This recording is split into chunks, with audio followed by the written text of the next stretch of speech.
NTV যাদের তাদের যে শ্রোতা আছেন সবাই প্রতি আমি ধন্যবাদ জানিয়ে আমার কথাটা শুরু করছি। যে 1 নম্বর আসন সিলেটের এটা হলো মর্যাদার আসন এবং সারা বাংলাদেশের মধ্যেই এই আসনটা মর্যাদাশালী, সবাই তাকিয়ে থাকে। আসলে জামাতে ইসলামের সিস্টেম হলো কেউ ইচ্ছা করলেও কোনো আসনের ক্যান্ডিডেট হতে পারবে।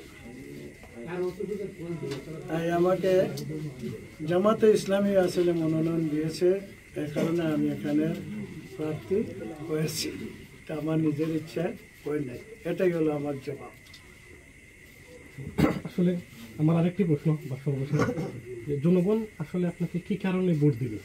কারণ আমি একটু বলি আপনাকে, ওখানে তো অনেক প্রার্থী আছে, বিএনপি মনোনীত প্রার্থী আছে বা স্বতন্ত্র প্রার্থী আছে, মূলত আপনাকে কি কারণে বেছে নিবে? জনগণ আমাকে দেওয়ার অনেক কারণ আছে, তার মধ্যে সবচেয়ে বড় কারণ হলো সিলেটের জনগণ আমাকে আমি জামাতে ইসলামী করে এটাও জানে, আর হাবিব ভাই হিসেবে ভালো করে চিনে। দলমত নির্বিশেষে সবাই আমাকে চিনে, আমাকে জানে। কারণ আমি 82 সাল থেকে এই সিলেট শহরে আছি। তখন আমি আলিয়া মাদ্রাসার স্টুডেন্ট ছিলাম, সেখানে আলিয়া মাদ্রাসার বিপি ছিলাম। সর্দার আলাউদ্দিন এবং সমাচার সামনে রেখে একটা বড় ঘটনা ঘটেছিল। সর্দার আলাউদ্দিন আল্লাহ রসুলকে সমালোচনা করে বলেছিল, আর সমাচার পত্রিকা এটা লিখেছিল। সেখানে অনেক হতাহতের ঘটনা হয়েছে।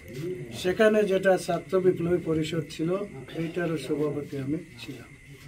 পরবর্তী পর্যায়ে যতটা আন্দোলন হয়েছে, যেমন বিশ্ববিদ্যালয় প্রতিষ্ঠার আন্দোলন, ইউনিভার্সিটি প্রতিষ্ঠার আন্দোলন, বিভাগ প্রতিষ্ঠার আন্দোলন, এরপরে সেমিটারের আন্দোলন, এর পরবর্তী পর্যায়ে আপনার টিপাই মুখের আন্দোলন, আর অনেক আন্দোলন যেটা হয়তো সবচেয়ে আমার স্মরণ হচ্ছে না।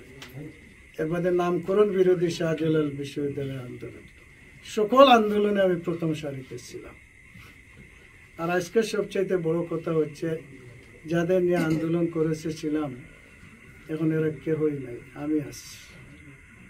এটাই কারণে আমার সাথে যারা রাজনীতি করেছেন, আমার বন্ধু বান্ধব, অনেকে আসলে বিদায় নিয়ে গেছেন। ডাক্তার শফিকুর রহমান সিলেটে এখন সিলেটে নাই, তিনি কেন্দ্রতে আসছেন।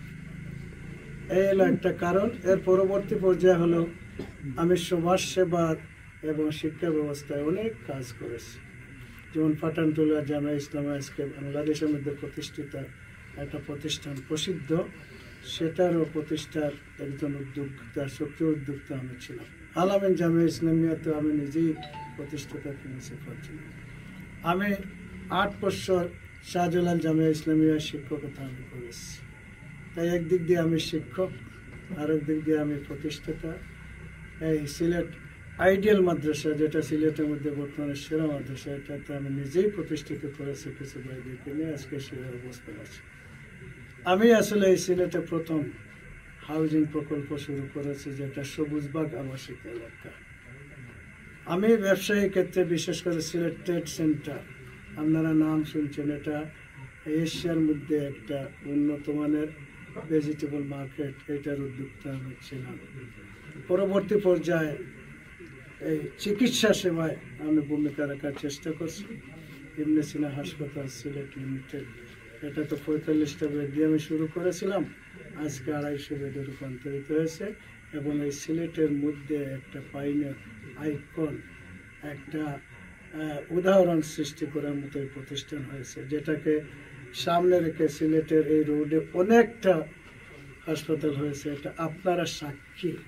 সুতরাং এত কিছু করার পরে আমাকে সিলেটবাসী কীভাবে স্মরণ করবেন না বলেন তো?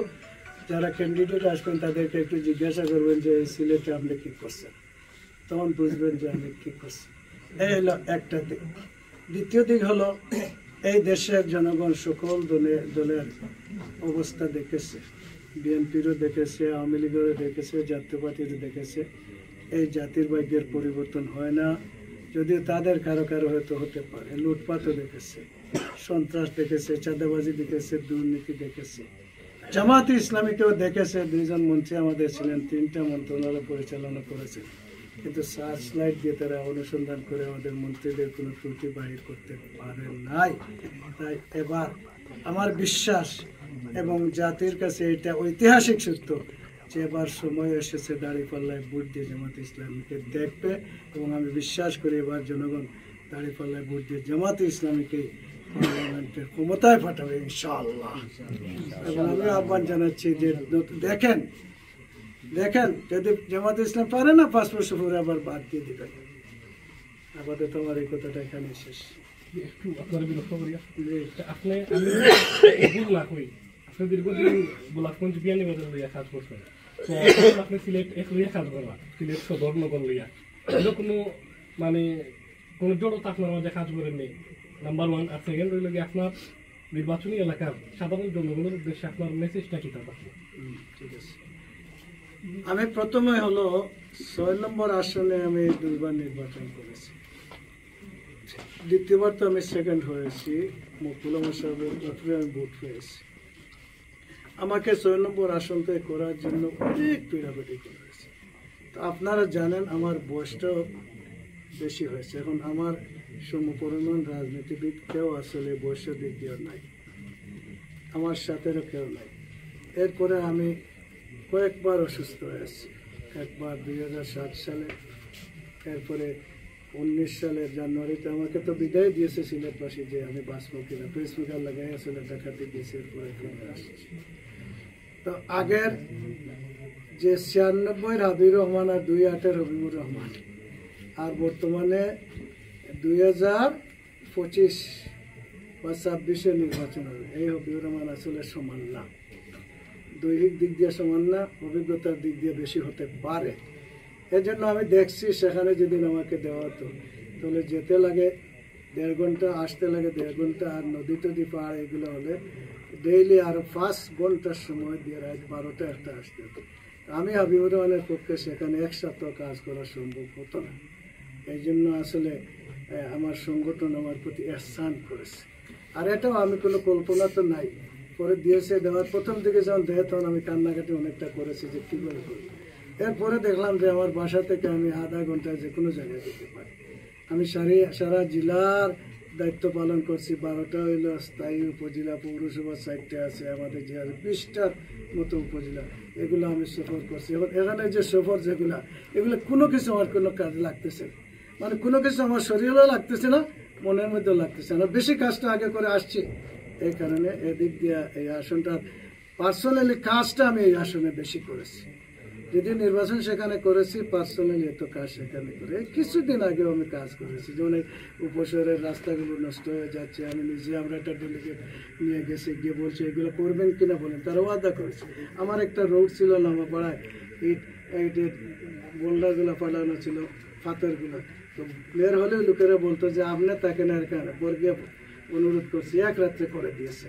সুতরাং আমি বড় লোক না, আমি কাজ করছি আসলে সিলেট 1 আসনে। এরপরে সিলেট 1 আসনে আমি দীর্ঘদিন দায়িত্বশীল ছিলাম সিলেট সদর উপজেলা, যেমন দক্ষিণ সুরমা শহর ছিল 84 সাল থেকে প্রায় 4 বছরের দায়িত্ব এখানে ছিল আমার, আমি ছিলাম।